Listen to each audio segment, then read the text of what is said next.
Cristiano Ronaldo at the age of 39 is scoring for Portugal back to back in two matches. I mean, what a day it is. Luka Modric, just one day short of his 39th birthday, is scoring for Croatia. What a day it is. Guys, welcome back to another stream with FC RAMSAY, where the hot topic, where the most international coverage of the news is that Cristiano Ronaldo came off the bench to ensure Portugal made it two consecutive wins in the Nations League, and that was against Scotland. See, guys, Cristiano Ronaldo at this age, he is rocking, he is mesmerizing his fans, he is literally creating all those benchmarks which is becoming too difficult for the upcoming generations of footballers. At the age of 39, he has a bag of 901 international career goals. This is too big. This is a milestone which can't be achieved by any new generation players for at least a decade. Here we are talking about this Portugal against Scotland. See, guys, Roberto Martinez, I mean, he has just made those inputs clear in this Portugal squad that we want the results. We are not much more confined about the quality of the players. We are not much more confined about just only the gameplay. In the starting lineups, Rafael Leo, Diogo Jota, Pedro Neto, I mean, this combination of forwards, this combination of strikers, this is too hot to handle. Rafael Leo, though he didn't have a decent performance in the previous match, but he performed very well. Diogo Jota, he had chances too in the first half, but unfortunately, he couldn't get the ball past the nets. Pedro Neto, he was decent, but he was against Robertson. I mean, that was the main deficit which Pedro Neto wasn't being able to compete in this match. See, what started was McTominay had a goal in the first 7 minutes. I mean, that was quite a disheartening for the Portuguese fans. But unfortunately, Scotland never came near to the edge of the penalty box in the first half later on. I mean, they were not that much crucial. I mean, they had not been that much proficient enough to get into the opposition's edge of the center half. But Ryan Christie getting a yellow card in the 39 minutes, that was also disheartening for, I mean, Scotland. In the second half, where Joao Palina was substituted by Ruben Neves and came the legend, the Mysterio, Cristiano Ronaldo in place of Pedro Neto. That was required because Robertson and company, McLean, McGinn, they were just blocking Pedro Neto. That was the opening of the Portuguese fans to see their legendary, their Mysterio to get a goal. But unfortunately, some mistakes were made by Rafael Leo where he couldn't get those goals converted. He was also substituted at the 68 minutes. Bruno Fernandes converted that goal with a left footer shot in the 54 minutes that was deflected by the Scotland goalkeeper Gun, but unfortunately the ball went into the nets, and that was the opening where Portuguese got that opportunity to be on the aggressive part against Scotland. See, Joao Felix was substituted against Rafael Leo. Joao Neves came against Bernardo Silva. Diogo Dalot came for Nelson Semedo. But Roberto Martinez, he was making those substitutions quite at the right time. See, in the 46 minutes in the second half, he made those two substitutions. At the 68th minutes, he made those two substitutions. Diogo Dalot was also brought. He was the goal scorer in the previous match, both for his team and against his team. That is a different thing. But then also he had those confidence. He had the confidence in them. He had those players motivated to play enough for this match. There were many substitutions left for Portugal. Rui Silva, Josa, Renato Veiga, Trincao, but Martinez stick to his strategy, stick to his gameplay, and Portugal's by the goal of Cristiano Ronaldo. I mean, that was an amazing goal. The Portuguese were outnumbering Scotland in their own penalty box. I mean, the defense of Scotland, where Hanley and McKenna were doing the defensive works, but that wasn't that good enough to stop the Portuguese from scoring. There were many scoring chances. As far as I could see, the Portugals had a chance of 4 to 5 goals where this could have been a very big margin. But unfortunately not. The first goal of McTominay, that was a complete disaster from Ruben Diaz and Silva in the defense. The header was completely free and he could take it well enough. This was all about Portugal's and Scotland. Portugal were playing the home against Scotland at Lisboa de Benfica Dalu Stadium.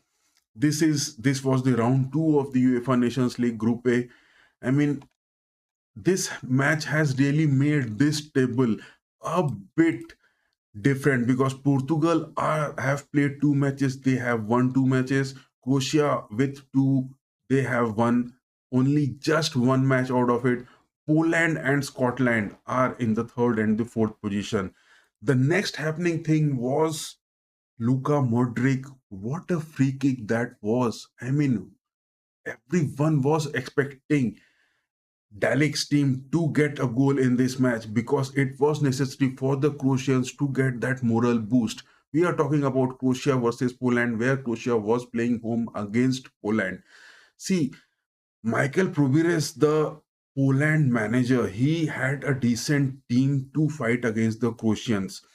The likes of Bogus, Lewandowski, Zelinski, Urbanski, Simanski, they were, I mean, quite good enough for the Croatians. But unlike the previous match of the Croatians, Dalic had made changes in the tactical inputs, had made changes in the gameplay, had made changes in the formation of this Croatian team. See, Croatia in at home, I mean, in their blue dress, it is quite difficult to get a goal lead against them. But one thing I couldn't get in this match is why Perisic was substituted at the 90th minutes. See, Dalik had made the formation, the tactical changes with the team, unlike the previous match which they lost to Portugal. But somehow or the other, the striker Matanovic from Croatia, he got plenty of chances. I mean, they were abrupt chances for him to score a goal, but he was not doing his job much properly. But he was substituted after 69th minutes. I mean, Dalik gave the striker enough 70 minutes of gameplay to score a goal for the Croatians. But unfortunately, Matanovic, he's from the Bundesliga, but he was not going good into the penalty box and he was not being able to score. He was hitting the ball quite high and quite far away from the crossbars. Luka Susic was made the substitutions 46 minutes. Kramaric came in the 69 minutes. Budimir was finally replacing Matanovic. I mean, Matanovic was kept in the team, preserved for 70 minutes. That is the place Dalik had to look forward in the upcoming games where Croatia need to score more goals. This goal came by Luka Modric, a classic free kick taking player he was. He did his job very well. And out of this, Luka Modric being the man of the match, I would give credit to Dalik and his team for showing this content, for showing this class of gameplay where they were dominating against Poland. Unfortunately, Poland did get enough chances to get a goal into this. But we will be looking forward to it. What Dalik is making changes in the gameplay, what are his tactics, what are the new players he is going to take into this Nations League. Unfortunately, I don't want Dalik and this Croatian fans to get an early stage exit from this UEFA Nations League. The third one where we are talking about is that Sweden versus Estonia. I mean, what a classic game it was. The team of Gyökeres and Isaac. This player, Victor Gyökeres, I mean, 2 goals in this match. He was the man of the match. And the way he played, the way he outclassed Estonia, this was astounding. See, Victor Gyökeres is a player from Sporting CP. He has proved himself. I was expecting that Gyökeres will be getting a huge transfer this summer, but it didn't happen. Maybe in the future he will be trying to move on to some high elite clubs.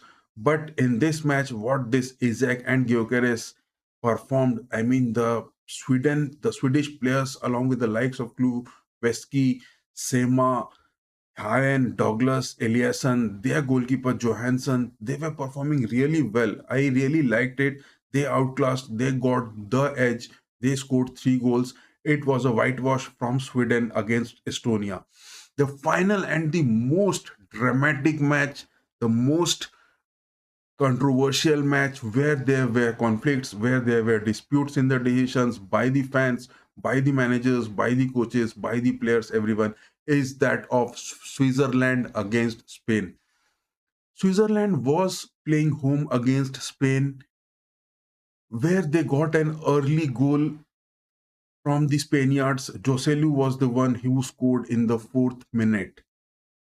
Just 2 minutes after that, Switzerland got a chance for the counter and they equalized. But that goal was given a foul because there was a chance of a handball somewhere in the field against Bekik Omergakik. After that, again in the 13th minute, Fabian Ruiz scored a deflection from the goalkeeper and he was good enough for that shot to score. So Spain got a lead of 2-0 in the 13th minute. What a performance by this Luis da Fuentes players, especially Yamal, Pedri, Williams, Joselu, Rodri, Ruiz, Lenormand, Laporte, Grimaldo, Carvajal, Samuel Raya. This team is creating those gameplays which is difficult for the opposition to handle. But unfortunately, against a counter attack, Robin Le Normand, he committed a foul and he was given a red card. The Spaniards were down to just 10 men. I mean, playing in a competitive stage where you are down to 10 men against the team of Murat Yakin, the Swiss players uh, under the manager of Murat Yakin. I mean, Luis de Fuente had to made that substitution of Pedri and he brought Daniel Viven into the ground in just 28 minutes. This shows that the manager of Spain, he is aware of the situation, he is aware of his players, he is aware what is happening in the ground, and he made the substitutions in 28 minutes. He brought Pedri into the bench and Daniel Vivian was made the substitution chance in just 28 minutes, and the Spaniards were down in their own half. They were just trying to convince the gameplay to carry it up to the first half, and in the second half, they were about to make those changes. But Swiss players again under this Murat Yakin, this manager, they were constantly creating those chances. I mean, again, in 38 minutes, they had a chance. They were just about to net the goal. I mean, that was just given a no goal. It was an offside declared by the referee under the VAR. Zeki Amdani, what a player. He scored that first opening goal, which was officially recorded. I mean, that goal was made the official first goal of Switzerland in this match. I mean, that assist by Embolo. Embolo is a player I was much expecting him. He was making those moves, he was making those chances, he was in the counters, he was ready for those long balls, but the absence of Granit Xhaka in the team was quite evident in the midfields of these Swiss players. See, this Switzerland, they had a marvelous performance at the Euros, unless they were given an exit in the final stages of the Euro 24s. But here, the absence of Granit Xhaka and the less concerned thing which I think about Murat Yakin was he made only 4 substitutions. See, in the second half, Murat Yakin made the substitution in the 62nd minutes. He made 2 substitutions. Fabian Ryder and Vincent Sierro, they were brought into the game. I mean, why this substitution was made so late? At the 62nd minutes, where the players are exhausted, it was quite evident. in the Swiss ground, in their home ground, that the players were exhausted. They were not performing that well in the second half, which was expected by them because they didn't have any much more fresh legs to be appointed into the field. In 76 minutes, he made the third substitution and the fourth substitutions consecutively. And Renato Stefan, he was brought into the ground in 85 minutes. This was not expected from Murat Yakin. At least I didn't say that this substitution was quite good enough in this match. The substitutions need to be made. I mean, Jonas Omlin, Juve Mogo, Ugrinik, Bislimi. I mean, Swiss don't have a good bench to be substituted in the gameplay in the second half. But then also, some players like Vargas, Amdoni, they were looking exhausted. Zakaria, Froller, Akanji, Rodriguez, Wittrick, Omenkrik, I mean, they were all looking exhausted. I mean, Kobel was the goalkeeper of the Switzerland's. The deficit of Jan Sommer was, I mean, his retirement, his unavailability in the team. This was quite evident that the Swiss goalkeeper was not that good enough against the Spaniards. See, in the Spain team, in the Spanish team, Carvajal, he is an experienced man. Lee Normand, he had an early red card. He's quite young in this team. He is getting his time. He is getting his time to get accomplished, to get acquainted with the gameplay. Laporta is a senior player. Grimaldo, he has already the experience of winning the Bundesliga the previous season. He is definitely a good player. But the Spaniards were also missing Dani Olmo and Mikel Oyarzabal. These two players, the crucial players, unlike Michael Merino, he was too absent, but the absence of Dani Olmo and Oyarzabal in the squad was giving Spain the deficit in the attacks, but somehow they got converted. They got those chances converted into goals by the likes of Joselu. I mean, what a goal scorer he is in the Champions League.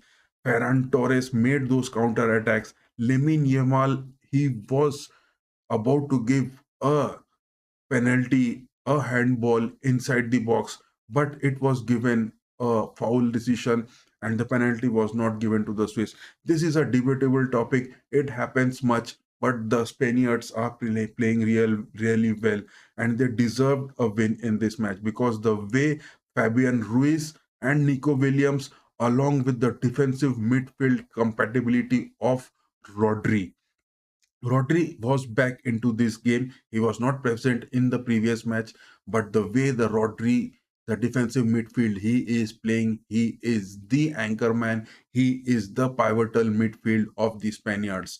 So the Spaniards had a class gameplay. They had a show of their previous Euro wins. They are carrying that legacy still into the team, and the fans are demanding more and more leagues, more and more cups for them, and hope they will be doing much better in the next stages of this UEFA Nations League. That was all about today which we had to discuss about. We are having India versus Syria also. We will be covering that match, the analysis of those matches, along with the most happening match of tonight, that is France versus Belgium.